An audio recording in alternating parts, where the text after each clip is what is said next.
మన తెలుగు ఇండస్ట్రీలో pan India star ఎవరు అంటే మన ప్రభాస్ గారు.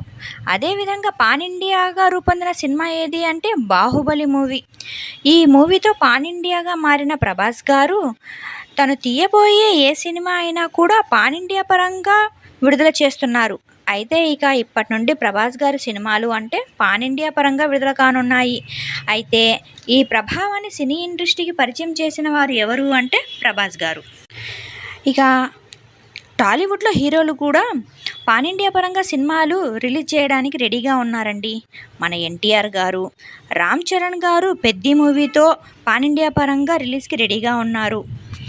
అలాగే 'పుష్ప' మూవీతో పాన్ ఇండియా పరంగా విజయం సాధించిన అల్లు అర్జున్ గారు వీరి సినిమాల పరంగా అన్ని సినిమాలు పాన్ ఇండియా పరంగా విడుదలగా సిద్ధంగా ఉంటే, న్యాచురల్ స్టార్ అయిన నాని గారు కూడా 'దసరా' మూవీతో డిఫరెంట్ లుక్ అంటే యాక్షన్ థ్రిల్లర్గా రూపొందిన ఈ 'దసరా' మూవీ, ఆ తర్వాత ఇప్పుడు నాని గారు తీయబోయే సినిమా పరంగా 'ద ప్యారడైజ్' మూవీ కూడా పాన్ ఇండియా పరంగా రిలీజ్ కాబోతుంది. అయితే ఈ పాన్ ఇండియా పరంగా అన్ని భాషల్లో సినిమా దేశవ్యాప్తంగా విడుదల చేసే పాన్ ఇండియా అనే పేరు పొందిన హీరో మాత్రం మన ప్రభాస్ గారు. అయితే టాలీవుడ్లో ఏ సినిమా రిలీజ్ అయినా పాన్ ఇండియా పరంగా రిలీజ్ కాబోతుందండి. మీకు ఏ హీరో అంటే ఇష్టమో కామెంట్ చేయండి. అలాగే నా ఛానల్ని సబ్స్క్రైబ్ చేసుకొని లైక్ చేయండి.